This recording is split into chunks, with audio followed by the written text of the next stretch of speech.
Hello, everyone, and welcome to this week's Agents of S.H.I.E.L.D. Non-Pro TV Party Recap and Review. How's everybody Woo! doing tonight? Doing good. All right. I'm doing alright. I'm tired. All right, well, I am James from the Line Cutters. Joining me today, we have Matt from the Line Cutters, AJ from the Line Cutters, and as a matter of fact, Al from the Line Cutters. So it's kind of a we have line cutters event right now. Making up you- for the fact that we didn't have show last Wednesday. Is Vin from the Line Cutters here yet? Vin from the Line It's actually Cutters right is over here. I'm in the same room as Al, but I'd like to be using my phone. The phone's not cooperating quite yet. Well, I don't see. I'm trying to get Vin on now. I'm still working on it. But Vin, if you'd like to jump in on Al's camera, I mean that's kind of best we got for right now. I can't get over there without my phone being unplugged, so I'm the disembodied voice for now. Okay. All right. And joining us, the disembodied voice of Vin. So AJ, why won't you start us off? How did this episode open? Well, they were on their mission, right? No, it started kind of in medias res. I think I said that right. Where In media res.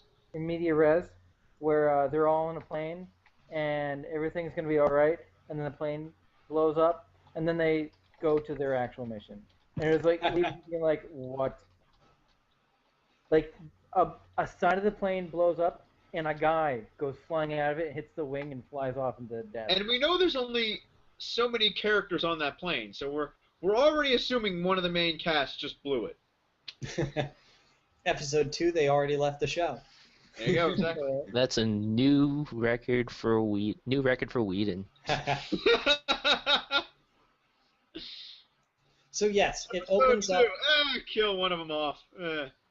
So yes, the episode opens up with a shot from a scene later in the episode before cutting to our opening credits, where we found the group of characters have received their first new mission as a team together, when they will be heading to the jungle to look at a mysterious artifact. Designated 084. 084 being the S.H.I.E.L.D. code for an item of, well, completely unknown origin. Exactly. They commented that the last time there was an 084, it was a hammer. Yeah, that's something I really love about Agents of S.H.I.E.L.D. I talked about this kind of like last week, how I love like lore and world building, and I really enjoy that kind of just name dropping and references to the past Marvel movies. Obviously, this one it was Thor. Just the fact, just saying yes, these are events that have occurred, and like they're in the memories of other characters, even in this whole entire separate medium. Like they're all connected. I really love that kind of stuff, and I just thought that some might say it was kind of like a pandering kind of moment, but I think it's just neat world building. I agree. It's one of the things I've loved about Agents of S.H.I.E.L.D. So, the group of characters arrive in this jungle. I don't know if they remember where they said where they were. It's South America, I think. Peru. Definitely. Peru. Yeah. And they come. It is Peru. They come upon this wonderful temple. This gorgeous-looking, actually fairly decent CGI temple. And I don't know about you guys, but when I saw this, I kind of was like, oh man, we're getting an Indiana Jones episode. Nope. Yeah, I was kind of The hoping. disembodied voice says no. Yeah, I was kind of hoping for more of an Indiana Jones Temple Run sort of episode. Yeah, me too. Well, go ahead, Matt. I was gonna say, I mean, I actually that was the last thing that came to my mind. Actually, I didn't think about it until now. I don't know. I guess I just wasn't expecting that kind of stuff. I feel like that probably would have been a bit too crazy even for this kind of show to jump straight into. A different genre. Yeah, don't entire Genre different bending. genre. Like, I mean, a lot of people weren't sure what the genre was during the pilot, so Josh I feel like it would Whedon- have just confused Matt? things even more if it was. Joss Whedon normally doesn't jump away from introducing characters and building characters until you're about halfway through the first season of a show. So, I'm expecting this episode and the next at least 3 or 4 to be full character episodes. We do find out a lot about Coulson in this episode. We do. We do, and we'll get to that in a I second. wouldn't say we find out a lot, but we find out something, I would say. Well, we learned a decent amount, but we'll get to it. We'll get to that later. Yeah. So, inside the temple, they find this magical technological blue artifact, which they determine to be a bomb or weapon of sorts, left over from Hydra. Yes, they say it's Tesseract power, Tesseract being the power source used by Hydra in Captain America, the first Avenger, and which is based off, well, it's basically using the energy from the, what's it called? Tesseract? The cube from Yeah. Thor. Yeah, the Tesseract. The Cosmic. It's all called Tesseract? I thought that's what just Hydra called it. Okay. Yeah, maybe but they would know, wouldn't they? Hydra? Yeah, I thought there was another name for it, but it was just, The it's a Cosmic Tesseract Cube, power. That was one of the things they said, Cosmic Cube. I don't know if that was a big thing or not. Maybe It that's does what I was sound thinking. familiar. But I also kind of feel like that name is lame. So Well, they it's a kind very comic booky type of name. Yeah. But yeah, So- they find one of the leftover guns from the World War II that's kind of melted or like teleported, kind of into the middle of the temple. No. Yeah, according to Fitz, he says it was just the way it was positioned and like how deep it was into the rock. It was like he suggested that it was there for like 1,500 years, which That's what he said. that's what he says. And there's some stuff that later that kind of contradicts it, but I'm wondering if that's kind of intentional, how it's kind of up in the air about like what is the origins of these artifacts. Hmm. Well, they also commented that the very position of the artifact was that if someone was tampering with it or made it set it off, it would bury itself. Right. So there has to be a reason why they put it there to begin with. Though all he did to take it off was walk up, grab it, And pull walk, it out. Yeah. which kind of felt a little anticlimactic to me. I mean, I know the joke they're going at with it, where it's like all the scientists are looking at it and taking their time, weighing their options, and then gung-ho Joe just walks over and grabs it with a hand and walks out the door. Well, in all fairness, he did kind of had justification on kind of speeding things up just for like what happens next. They certainly were being shot at. yes, I can see would exacerbate things greatly. Well, getting So, shot yeah. at normally does do that. So yes, meanwhile, outside of the temple, we get a badass moment with our two field agents. I say field agents because I guess May is technically not considered a field agent. She but doesn't we, want to be a field agent. We get to She's the see her. pilot. She's the bus driver. Yeah, she just wants to be the bus driver, but unfortunately things don't turn out that way. No, we get to see her kick some significant ass again in this episode when we meet a group of military Yes, Run Peruvian soldiers.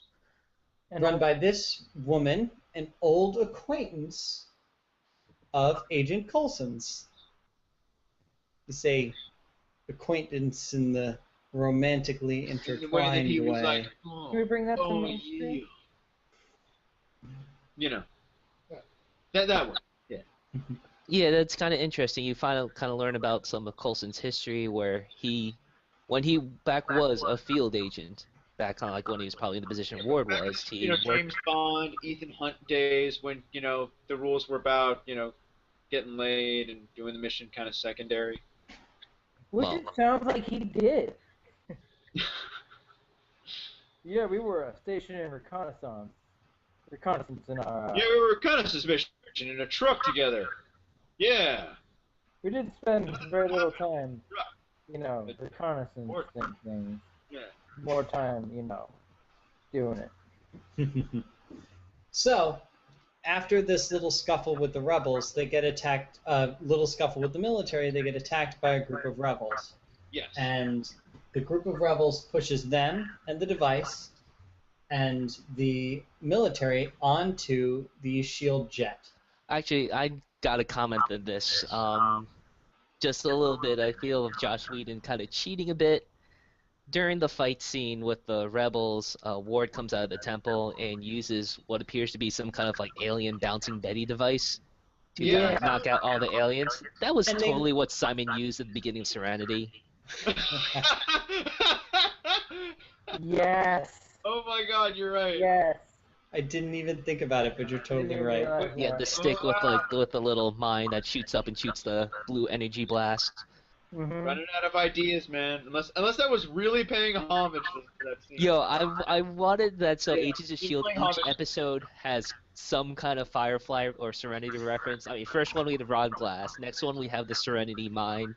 I- Next we're gonna see like Nathan Fillion walking past the screen next I would- episode. I would 100% be okay with this. I mean, that'd be hilarious, but like, You never know. I mean, it could happen. We might actually see the Firefly ship at some point, just like off in the background and draw your own conclusions. Draw your own We'll find conclusions. it frozen in the ice cap.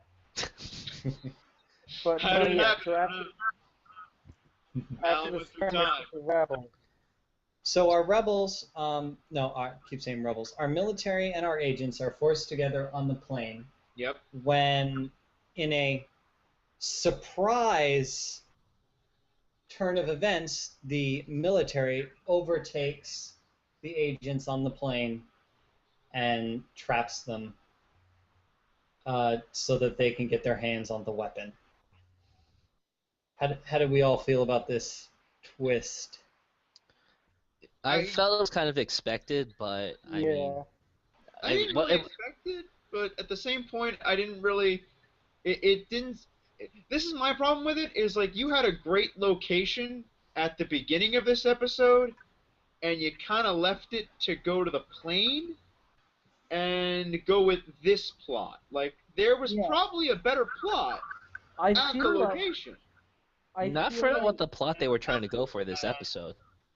All that other stuff. And I feel like now we're on a plane, and we're playing Air Force One. Al, let AJ talk. Oh, sorry.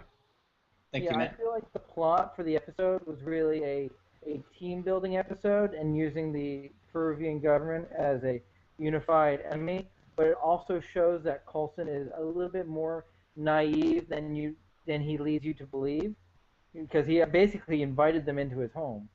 But I think I would prefer to have this conflict have unfolded inside the mine, you know?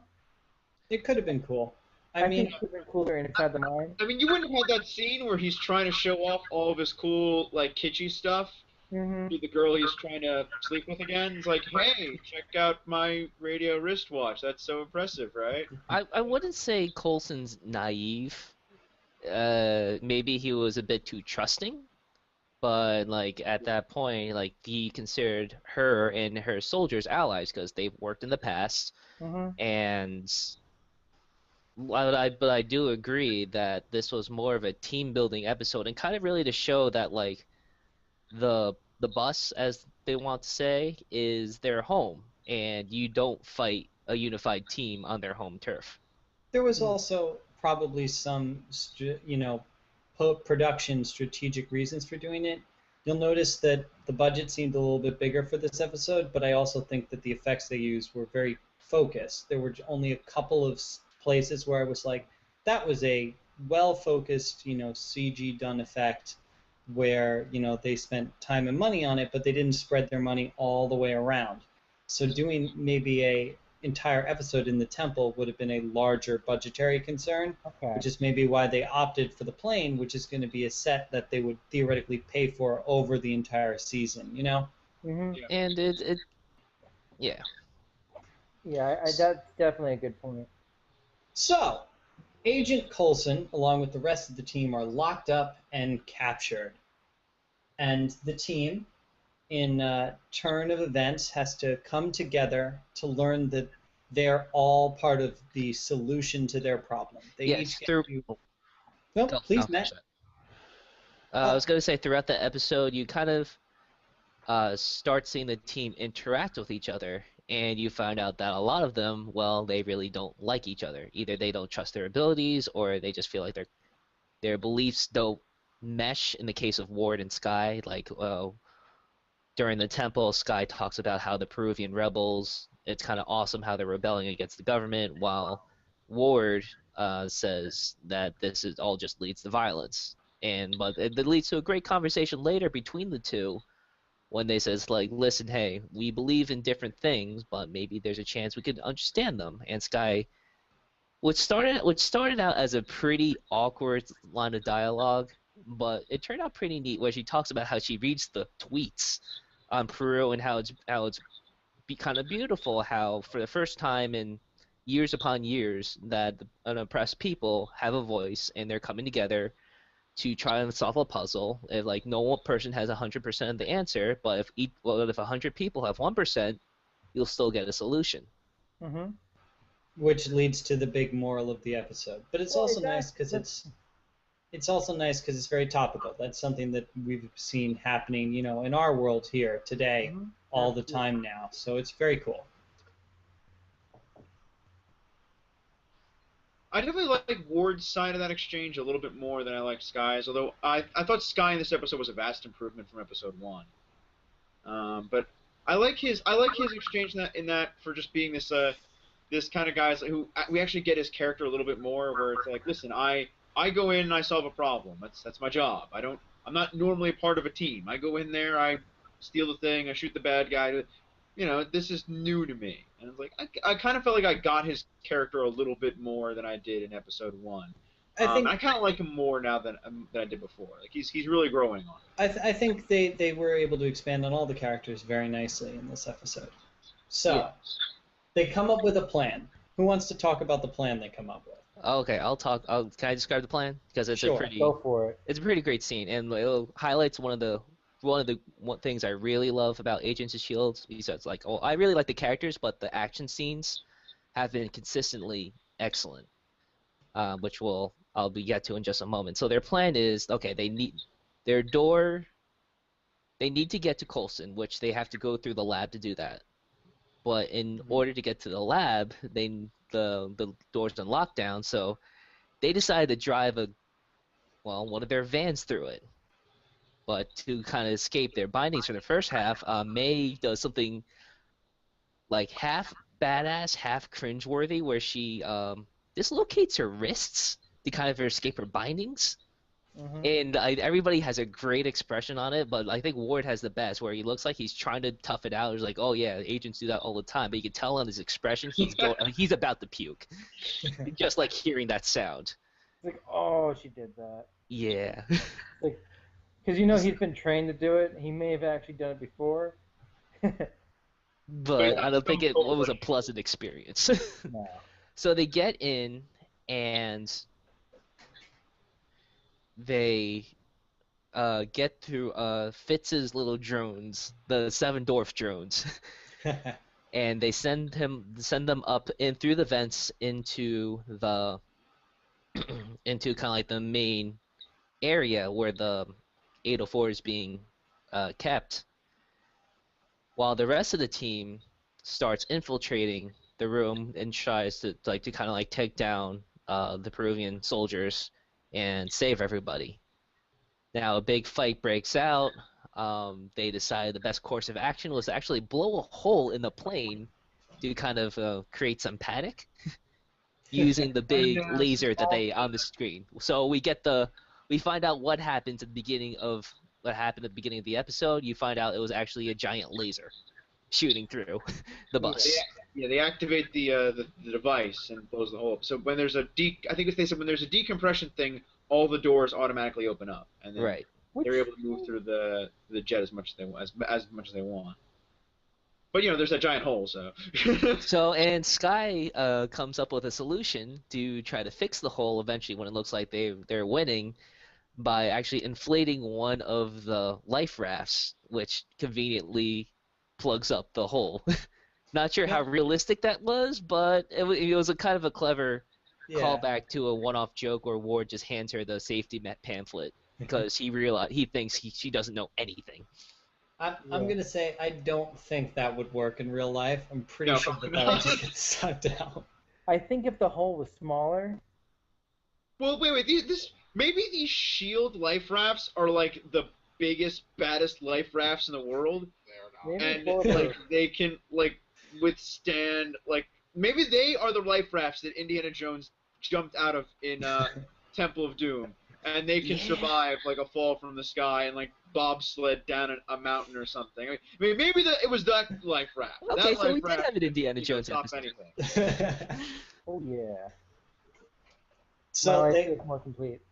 they all come together at the end, and they share a beautiful moment as they launch the Tesseract object into space over beers, and they watch it, and everybody's happy and excited and ready for their newfound friendship. When we're left with this episode's little cliffhanger, which is Sky getting a message from the rising tide saying that they're waiting for the plan, they're ready to go dark, and she just replies with, "I'm in." Bum bum bum. No? Okay, I'll say I saw this a mile away. Yeah. I think Coulson sees this a mile away. Yeah, I mean, I feel like there's a reason why Coulson has her on, and I think probably a good chunk of the season is probably gonna be Sky's kind of dilemma with this. A lot of people say this is kind of a heel turn for her, but I say this whole entire season is going to be, excuse me for using professional wrestling terms, I think this is going to be like kind of like a face turn for her, in the sense that like she's going to start understanding what S.H.I.E.L.D. is about and kind of like Coulson's vision of the team, Mm-hmm. and how like kind of how Coulson brought her on initially was just to like kind of get a different perspective of things, just seeing what the Rising Tide's all about and like, seeing what their capabilities are. I think during the season, Sky is going to see what S.H.I.E.L.D.'s capabilities are and how maybe some of them are, but at least Coulson's team, they're not the kind of like the evil government boogeymen that the Rising Tides thinks they are. I agree. I think that's probably a pretty good direction or theory about the direction of the show so far. Now, there was one more thing. If you stayed, hopefully, till the end of the credits, there was a surprise in this week's episode. I love it. So good. So good. As you can see, Matt is all ready for the surprise. But the wonderful head of S.H.I.E.L.D., Mr. Nick Fury, appeared to berate Coulson for his blowing a hole in a plane on day 2. I'm not gonna lie, big deal. It had a bar, a really nice bar. I love that line. That line made this episode for me, where he just looks so sad, and he just oh my god, like he had plans for it or something. It was so adorable. It was just, so funny. That entire conversation of just like, talk to me about authority, just like walking off, and that the way he's calling the guy up, it's like rebuild it just the way it was, no fish tanks or anything like that. Like, Cancel the fish tanks, though. I think the authority line was kind of interesting, considering Fury's whole entire shtick in Avengers was to defy authority and Yeah. have the team do their thing. Considering Fury launched an RPG at one of his own jets and blew it up on the runway. But that's Nick Fury's whole deal. He's like, authority only when it's convenient for me in charge. But I think that's what part of the line was. It was like, you're gonna talk to me about authority after I just screw the pooch on that. Like after I throw it out the window, you're gonna talk to me about that. No, don't BS a BSer. I Patronize me, talk to me sir. straight. Talk to me about authority. So, guys, we have a couple more minutes. I want to talk quickly. What's the general thought here? Episode 2. Thumbs up, thumbs down, better than 1, in a good direction. What do you think? Al's got a... That's where I'm at on episode 2. Episode 1, episode 2. Not this, it's this. Oh, why is that? Yeah, give us like one sentence. Quick, why do you think that? It's not as strong as episode 1. It's a good, decent episode. A lot of good character building. I'm liking the characters a little bit more. Sky, I'm liking a bit more, but I don't know. There was a magic there with episode 1, and I feel like there was wasted potential with this episode. I mean, that's just me though. Maybe I felt it wasn't as strong as the first one. All right, AJ, what about you? All right. I'm going to say definitely good. I really liked it. I did not feel it was as good as the first one. There's a few things I'm on a holding pattern about. I feel like the reason why I couldn't quite put my finger on it, but in retrospect, I think it was Coulson. I think my picture of Coulson has always been this, like at least in this show, as in the wise older agent that kind of has an idea, has it all played out in his head already, and it pretty much happens the way he thinks it does. And I feel like this episode threw him a curveball and really put him over a barrel. And he was helpless for half the episode, and that I guess put me off a little bit. And I think it was on purpose. I think we're supposed to see how human he is and his ability to make mistakes. So at the end, when we see Sky do the yeah, I'm in, we're ready, we should question whether or not Coulson actually predicts it. Whereas before, if we didn't see this episode, we think Coulson already knows this is happening. It's not an issue. Interesting. Good point. I actually kind of like this episode better than the first one, and I know that's kind of weird. I think maybe not so much from a story perspective, though I think the story and the plot of the episode was just as good. I thought from a practical perspective, the episode just felt more like television in the sense that, they really targeted their effects. They worked, on how they were going to shoot it. It felt shot much more like television. My biggest problem with the first one is it tried to be the S.H.I.E.L.D. 1 hour movie that it didn't quite make for me. And this felt kind of more like what I wanted to see from the show from the very beginning. Not to say that I didn't see other stuff in the pilot I wanted to see, but somebody described it to me. It's like it kind of felt like the new A-Team of the 21st century, or and I was like, yeah, I kind of like that. I kind of like that the S.H.I.E.L.D.'s kind of like they're the A-Team of Marvel. So I like that. Matt? I will actually give this episode a thumbs up overall. I like the character interaction. I felt one of the kind of downsides of the first episode, like you got to establish characters, but I felt like that meant all the characters kind of like doing their shtick is like, I'm going to be quirky, or I'm going to be agenty, and I'm going to do this very loudly, and if somebody's in the same room, somebody might comment on that. But now you see them actually talking to each other, arguing with each other, and eventually getting along with each other, and you start seeing the team mesh together. I will say that I will kind of disagree with what AJ was saying about Agent Coulson. I still think I don't think he was considered to be helpless throughout the episode, or like. But I mean, while I agree that I think he is supposed to be shown as human, but I think like a big reason of why he is because he's willing to take these kind of risks is because like he has utmost confidence in his team, and it's not supposed to be like kind of like the Agent Coulson show, and I think maybe what we're going to see is maybe kind of Coulson kind of stepping back and letting the rest of the team step forward and kind of like take the limelight a bit. And so if that means maybe Coulson is maybe in a bit more danger, so be it. But I feel that Coulson knows what he's doing. He knows he's not the whole solution, but he's gonna find all the percents to make it. All right. Well, I think we are out of time, but I want to say everyone who tuned in live, thank you for watching. And if you watch this at home after, you might get treated with a special surprise video after the credits, just like Nick Fury. So you got to check it out on YouTube later. Everyone, thank you for joining us for S.H.I.E.L.D. Recap Episode 2 of the Non-Pro TV Party, and we'll be back next week after seeing Episode 3. Thanks for joining us, sir. Say goodbye, everybody. Catch you later. See you later, everybody. Goodbye, everybody.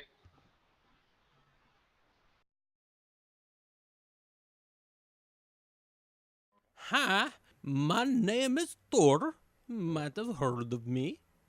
And I am from a magical place known as Norway.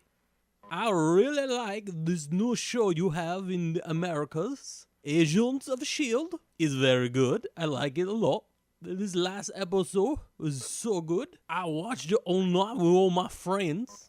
I like how the spy movie go and how you don't know what's gonna happen even though you know what's gonna happen. I like how you're in all these other countries. I hope one day you might visit my home, Norway. And there was a special guest. I knew who it was gonna be. I told all my friends. They say, no, it's not gonna be Fury.